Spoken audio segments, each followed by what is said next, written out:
আসসালামু আলাইকুম। অবিরাম বাংলা সংবাদে সবাইকে স্বাগত জানাচ্ছি। আমি শান্তা ইসলাম। শুরুতেই বিআরবি কেবলস সংবাদ শিরোনাম। বিমান দুর্ঘটনায় অগ্নিদগ্ধ ৫ মরদেহের পরিচয় শনাক্ত। বার্ন ইনস্টিটিউটে আরও ২ শিক্ষার্থীর মৃত্যু। মাইলস্টোন স্কুলে নিহতের স্মরণে আজ সারা দেশে ধর্মীয় উপাসনালয়ে প্রার্থনা। কুয়ালালামপুর বিমানবন্দর থেকে ১২৩ বাংলাদেশি সহ ১৯৮ জন বিদেশি নাগরিককে ফেরত পাঠাল মালয়েশিয়া। প্রয়োজনীয় শর্তাবলী পূরণে ব্যর্থ হওয়ার অভিযোগ। ভরা মৌসুমে কমেনি চালের দাম, কেজিতে বেড়েছে ৫ থেকে ৮ টাকা। সরকারের ধান চাল সংগ্রহ অভিযানের প্রভাব, বলছেন খাদ্য উপদেষ্টা।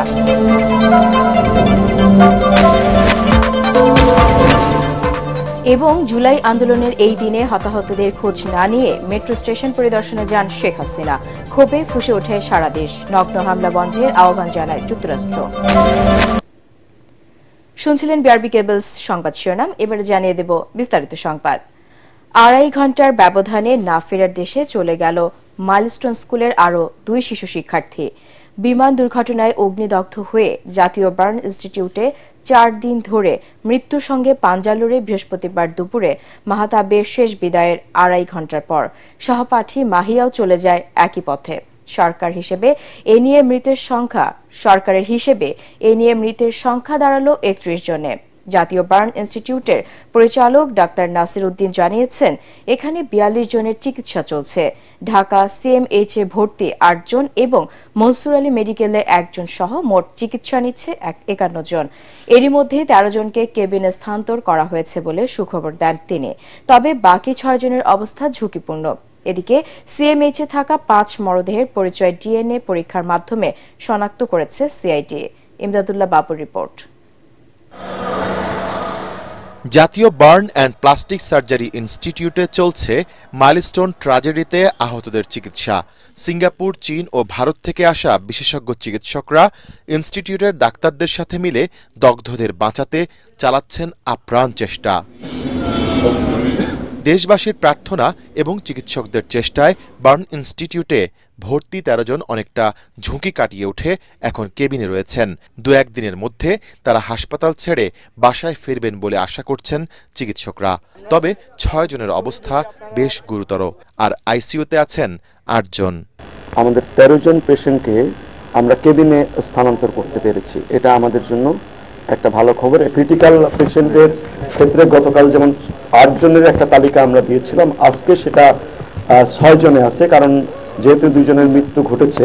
সিরিয়াস বা সিভিয়ার ক্যাটাগরিতে যে ১৩ জন রোগী ছিলেন তারা ওই ক্যাটাগরিতেই আছে। তবে তাদের মধ্য থেকে আমাদের কিছু পেশেন্ট আমরা আশা করছি যে সামনের দিনগুলোতে হয়তো ইন্টারমিডিয়েট ক্যাটাগরিতে চলে আসতে পারে। ডক্টরসদের জন্য কিন্তু সারা পৃথিবী উন্মুক্ত, তারা কোন দেশের কোন জায়গা থেকে আসছে সেটা কিন্তু আমরা দেখি না। আর বাচ্চাদের জন্য সুচিকিৎসার জন্য যে অংশটা আমাদের কাছে, আমাদের বোর্ডের কাছে ভালো মনে হচ্ছে, আমরা তাকেই অ্যাকসেপ্ট করছি। ইনস্টিটিউটের পরিচালক আরও জানিয়েছেন, রোগীদের জন্য আর রক্ত বা চামড়া দানের কোনো দরকার নেই। আমাদের কিন্তু এই মুহূর্তে আবারও বলছি যে আমাদের ব্লাডের কোনো প্রয়োজন নাই। আমাদের স্কিন ডোনেশনের কথা যেটা আসছে সেটাও কিন্তু আমরা এই মুহূর্তে নিচ্ছি না। অনেকেই আমাদের কাছে বিকাশ, নগদ ইত্যাদিতে টাকা পয়সা পাঠাতে চাচ্ছে, এগুলোরও কোনো প্রয়োজন নেই, কারণ আমাদের সমস্ত এই বাচ্চাদের জন্য সমস্ত খরচ যা যা লাগবে, আমাদের ইকুইপমেন্ট, এভরিথিং সরকার থেকে সমস্ত কিছু সরবরাহ করা হচ্ছে। এছাড়া বিমান বিধ্বস্তের ঘটনায় পুড়ে অঙ্গার ঢাকার সম্মিলিত সামরিক হাসপাতালে থাকা ৫ জনের মরদেহের নাম পরিচয় শনাক্ত করেছে পুলিশের অপরাধ তদন্ত বিভাগ সিআইডি। তারা হলেন মাইলস্টোনের শিক্ষার্থী ওয়াকিয়া ফেরদৌস নিধি, লামিয়া আক্তার সোনিয়া, আফসানা আক্তার প্রিয়া, রাইসামণি ও মারিয়াম উম্মে আফিয়া। ৫ পরিবারের ১১ জনের নমুনা পরীক্ষা করে তাদের শনাক্ত করেছে সিআইডির ফরেনসিক বিভাগের ডিএনএ ল্যাব। ইমদাদুল্লাহ বাবু, ATN বাংলা, ঢাকা। এই মুহূর্তে জাতীয় বার্ন অ্যান্ড প্লাস্টিক সার্জারি ইনস্টিটিউটের সামনে আছেন আমাদের সহকর্মী আদ্দিন সজীব। আমরা সরাসরি চলে যাচ্ছি তার কাছে। আদ্দিন, আহতদের চিকিৎসার সবশেষ অবস্থা কি, আমাদেরকে বিস্তারিত জানান।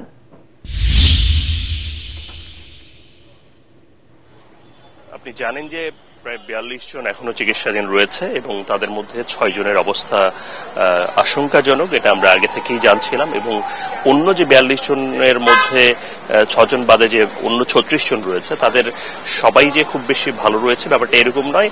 অনেকের অবস্থা উন্নতি হচ্ছে, ভালো হচ্ছে, কিন্তু এদের মধ্যে কেউ কেউ রয়েছেন যারা বেশি দগ্ধ, তাদের শারীরিক অবস্থা একটু চিন্তারও রয়েছে, কেননা অনেকের শ্বাসনালীর বাড়ানো রয়েছে। আপনি জানেন আমরা সকাল থেকে যে ইনফরমেশনগুলো এখানে সংগ্রহ করছিলাম তাদের মধ্যে গুরুত্বপূর্ণ ইনফরমেশন হচ্ছে যে বিদেশ থেকে চিকিৎসকদেরকে আনা হয়েছে। আমরা দেখেছি যে সিঙ্গাপুরের প্রতিনিধি দল ভিতরে প্রবেশ করেছে, জাতীয় বার্ন ইনস্টিটিউটের প্রবেশ করেছে যারা দগ্ধ রোগীরা রয়েছেন তাদেরকে দেখার জন্য। এবং এখানে তারা দেখার পরে যে পরিস্থিতিটা সবশেষ সেটা আমরা জানতে পারিনি, কেননা তারা এখনো ফিরে আসেননি। এছাড়াও চীনের 5 সদস্যের প্রতিনিধি দল ভিতরে প্রবেশ করেছে বলে আমরা জানতে পেরেছি।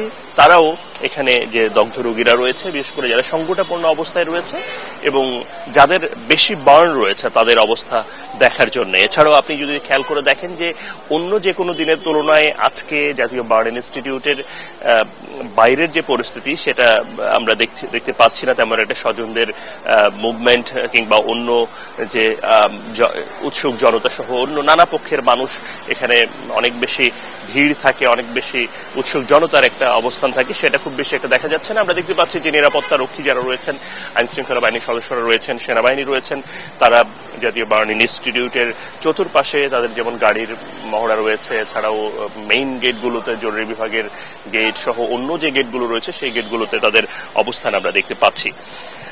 সার্বিক বিষয়ে এখন পর্যন্ত যতটুকু ইনফরমেশন রয়েছে তারা যারা চিকিৎসাধীন এখানে ভর্তি আছেন তাদের অবস্থার উন্নতির জন্য চিকিৎসকরা চেষ্টা করছেন।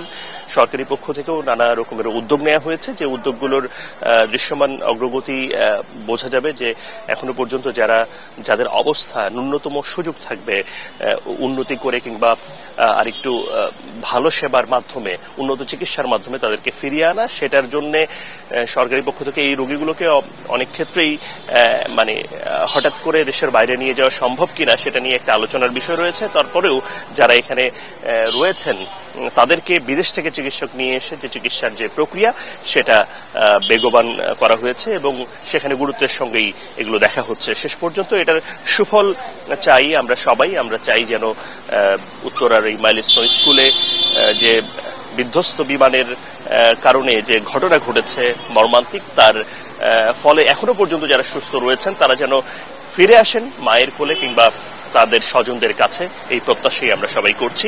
নিশ্চয়ই পরবর্তীতে আপনাদেরকে আরো বেশি জানাতে পারবো এখানকার পরিস্থিতি। আদিন, আপনাকে ধন্যবাদ।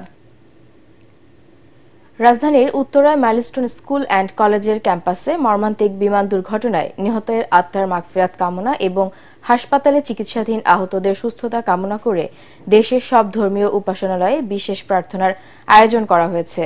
বৃহস্পতিবার উপদেষ্টা পরিষদের নিয়মিত বৈঠকে এই সিদ্ধান্ত হয়। পরে প্রেস উইং জানায় শুক্রবার ধর্ম মন্ত্রণালয়ের উদ্যোগে নিহতদের আত্মার মাগফিরাত ও আহতদের দ্রুত সুস্থতা কামনা করে দেশের সব মসজিদে দোয়া ও মুনাজাত করা হবে। একই সাথে বিশেষ প্রার্থনা করা হবে দেশের সব মন্দির, প্যাগোডা ও গির্জায়।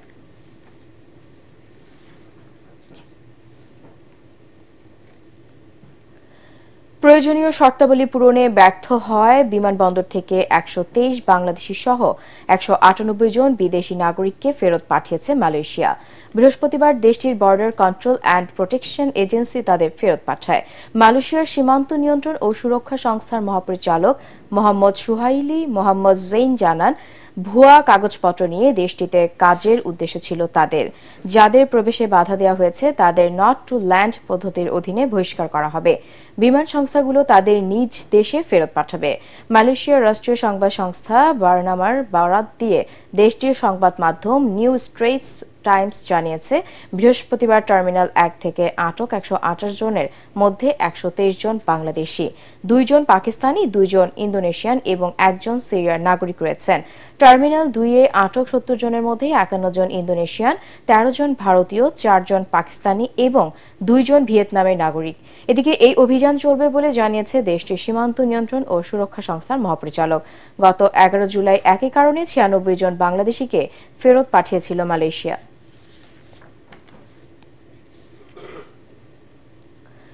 ভরা মৌসুমেও বাড়তি চালের দাম, মাসের ব্যবধানে কেজিতে বেড়েছে 5 থেকে 8 টাকা।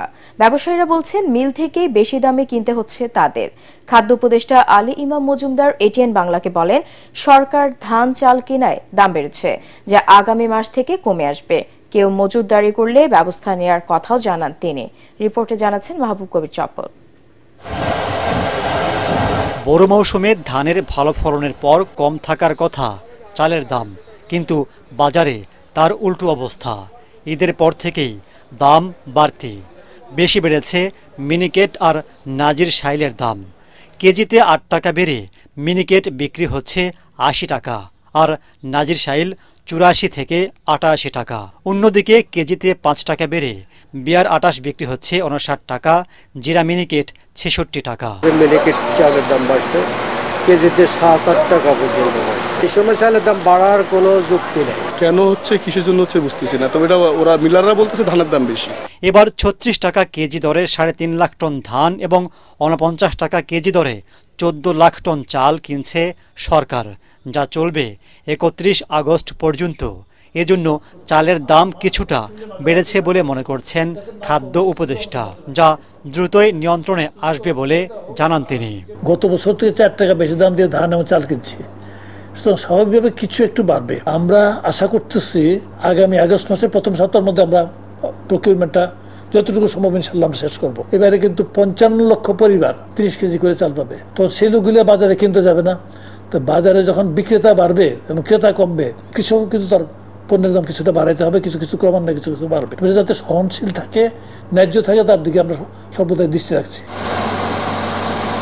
ধান কাটার পর সংসারের খরচ সহ বিভিন্ন প্রয়োজনে কম দামে বিক্রি করতে হয় কৃষকদের।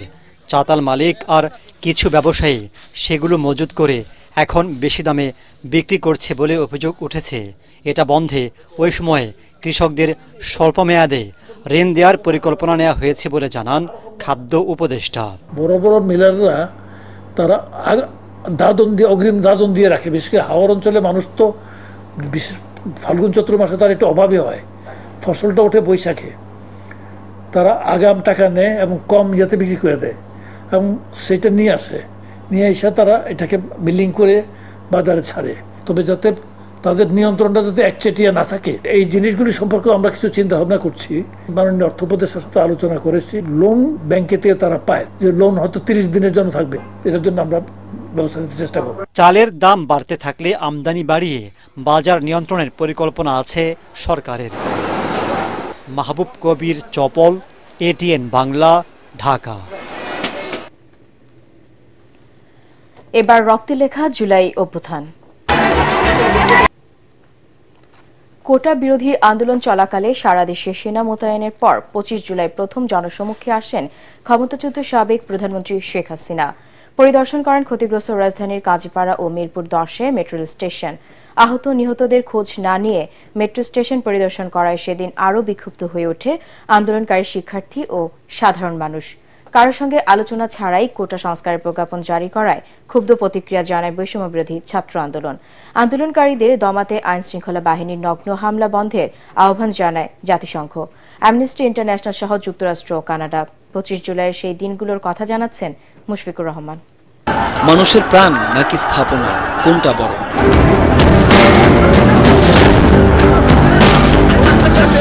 স্বাভাবিকভাবে জীবনের মূল্য বেশি মনে হলেও সেদিন ফ্যাসিস্ট হাসিনা কোটা আন্দোলনে আহতদের দেখতে না গিয়ে পরিদর্শন করেন ক্ষতিগ্রস্ত মেট্রো রেল স্টেশন। যে দাবি তারা করেছিল, সমস্ত দাবি শুধু মানা না, তার থেকে বেশি আমরা দিয়েছি, হাইকোর্টে দিয়ে দিয়েছে। তারপরেও কিন্তু এখন থামেনি। কেন থামেনি? আমি দেশবাসীর কাছে সেটাই আমি বিচার চাই। তখন অসংখ্য ছাত্র জনতার রক্তে রঞ্জিত রাজপথ। চিকিৎসাধীন অবস্থায় মৃত্যু হয় আরও 3 জনের। তাই সেদিন শেখ হাসিনার চোখের পানিকে কুমিরের কান্না আখ্যা দেয় ছাত্র জনতা। ঘৃণা আর ক্ষোভে ধিক্কার জানায় পুরো দেশবাসী। নিজের ছোট সন্তানদেরকে স্নেহ মমতা থেকে বঞ্চিত করি আমি ফিরে এসেছি বাংলাদেশের মানুষের কাছে। আমি এটাও ঘোষণা দিয়েছি যে দেশের মানুষ আমার পরিবার। পুলিশ আন্দোলনকারীদের ওপর প্রাণঘাতী অস্ত্র ব্যবহার করেছে উল্লেখ করে 25 জুলাই প্রতিবেদন প্রকাশ করে মানবাধিকার সংস্থা অ্যামনেস্টি ইন্টারন্যাশনাল। অন্যদিকে আন্দোলন দমাতে চলছিল কারফিউ শিথিল ও বলবতের খেলা। পরিস্থিতি পুরোপুরি স্বাভাবিক না হওয়া পর্যন্ত শিক্ষা প্রতিষ্ঠান খোলা হবে না বলে জানায় তৎকালীন শিক্ষামন্ত্রী নওফেল। স্থিতিশীলতা সেটাকে পোক্ত না করে প্রতিষ্ঠান খুলে আবারও রক্তের রাজনীতির বলি। সারা দেশে ইন্টারনেট সংযোগ না থাকা, কারফিউ আর ধরপাকড়ের কারণে শিক্ষার্থীদের আন্দোলন অনেকটা মন্থর হয়ে পড়ে। তবে দমেনি ছাত্র জনতা। কোটা সংস্কারে জাতীয় সংসদে আইন পাশ না করায় সমস্যার চূড়ান্ত সমাধান হয়নি বলে ক্ষুব্ধ প্রতিক্রিয়া জানায় বৈষম্য বিরোধী ছাত্র আন্দোলন। মুশফিকুর রহমান, এটিএন বাংলা, ঢাকা। ফেনীর পরশুরামে ভারতীয় সীমান্তরক্ষী বাহিনী বিএসএফ এর গুলিতে মোহাম্মদ মিল্লাত হোসেন নামে এক বাংলাদেশি নিহত হয়েছেন। এ সময় গুলিবিদ্ধ হয়ে মোহাম্মদ আফসার নামে আরও একজন গুরুতর আহত হন। বৃহস্পতিবার দিবাগত রাত 1:30টার দিকে উপজেলার বাসবদুয়া সীমান্ত এলাকায় এই ঘটনা ঘটে। বিজিবির ফেনী ব্যাটালিয়ন 4-এর অধিনায়ক লেফটেন্যান্ট কর্নেল মোহাম্মদ মোশাররফ হোসেন এই তথ্য নিশ্চিত করেছেন। স্থানীয়রা জানান, বৃহস্পতিবার রাতে গুথুমা বিওপির আওতাধীন সীমান্ত অতিক্রম করে ভারতের অভ্যন্তরে কাঁটাতারের বেড়ার কাছে যান মিল্লাত ও আফসার। তখন তাদের লক্ষ্য করে বিএসএফ সদস্যরা গুলি ছোড়েন। পরে গুরুতর আহত অবস্থায় স্থানীয়রা তাদের উদ্ধার করে প্রথমে পরশুরাম উপজেলা স্বাস্থ্য কমপ্লেক্সে ও পরে ফেনী জেনারেল হাসপাতালে নেন। সেখানে চিকিৎসাধীন অবস্থায় মিল্লাতের মৃত্যু হয়। এবার আন্তর্জাতিক সংবাদ।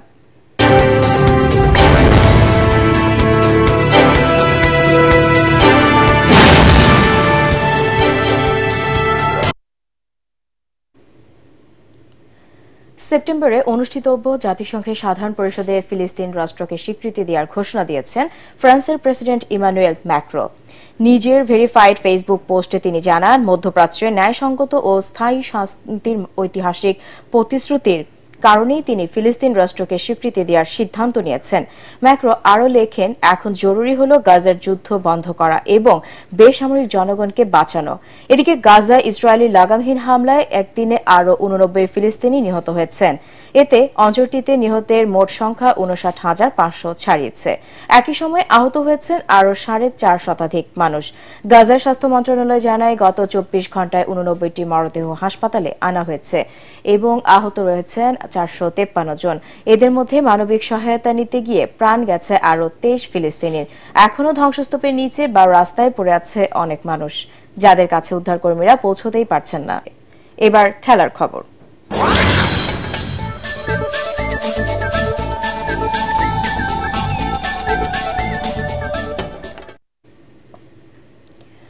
টি-20 বিশ্বকাপকে মাথায় রেখে বিভিন্ন খেলোয়াড়দের সুযোগ দিচ্ছে বাংলাদেশ।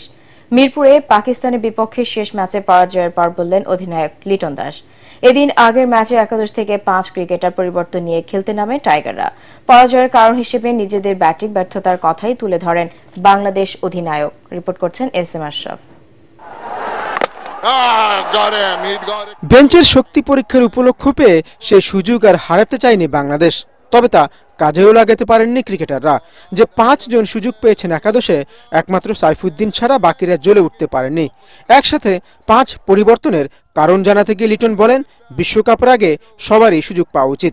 যখন স্কোয়াড একটা ঘোষণা হয়, এটা বাংলাদেশের বেস্ট স্কোয়াডই থাকে, 16 জন মেম্বার।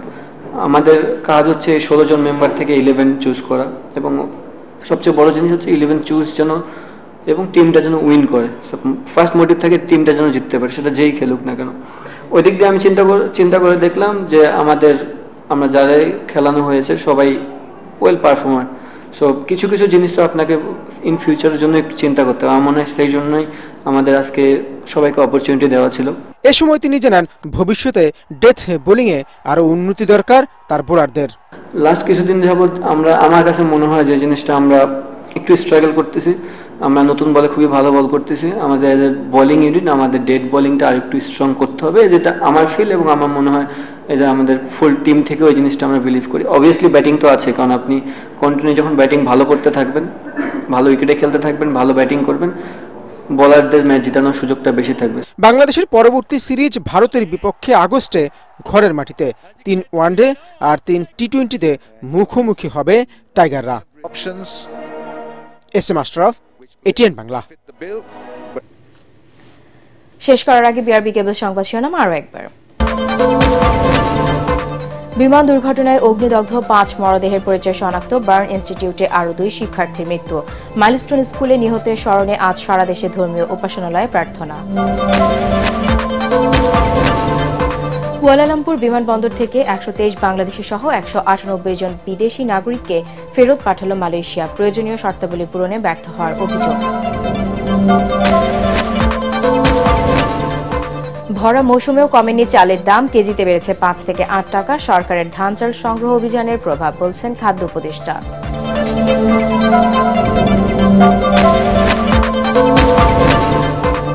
এবং জুলাই আন্দোলনের এই দিনে হতাহতের খোঁজ না নিয়ে মেট্রো স্টেশন পরিদর্শনে যান শেখ হাসিনা। ক্ষোভে ফুঁসে ওঠে সারা দেশ, নগ্ন হামলা বন্ধের আহ্বান জানায় যুক্তরাষ্ট্র। দর্শক, পরবর্তী সংবাদ দেখার আমন্ত্রণ জানিয়ে এখনকার মতো শেষ করছি। এটিএন বাংলার সংবাদ ইউটিউবে দেখতে ব্রাউজ করুন youtube/ATN Bangla News। ধন্যবাদ।